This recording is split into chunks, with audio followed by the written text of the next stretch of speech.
As a physical therapist, one of the main things I try to prevent for my clients and everyone else is RSI, which stands for repetitive strain injuries.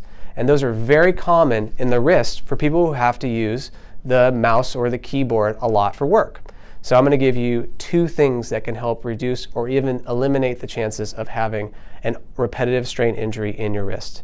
The first one is simply just a stretch of your wrist flexors, which are on the front side of your forearm and go into your hand. You do a lot of flexing at work, so it's good to stretch those muscles out.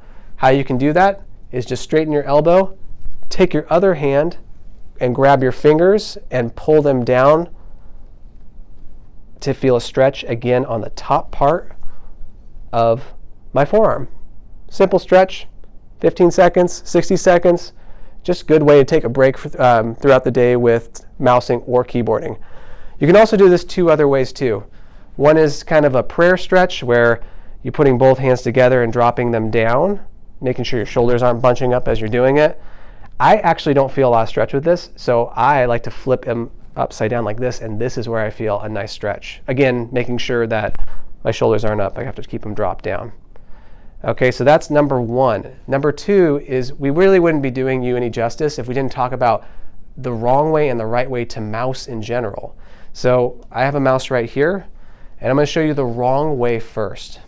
So many times what I see is people will be putting their hand on the back of the mouse.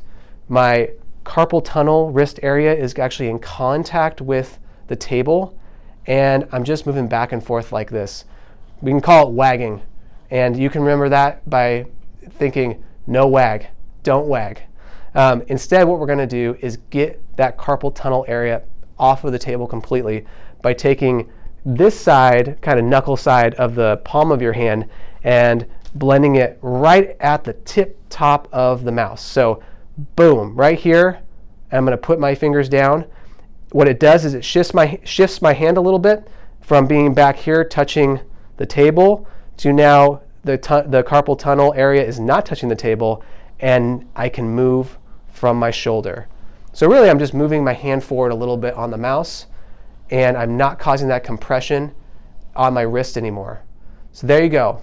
One way to fix the way that you're mousing, and one way to stretch the muscles that are working the hardest when you're keyboarding and mousing at work.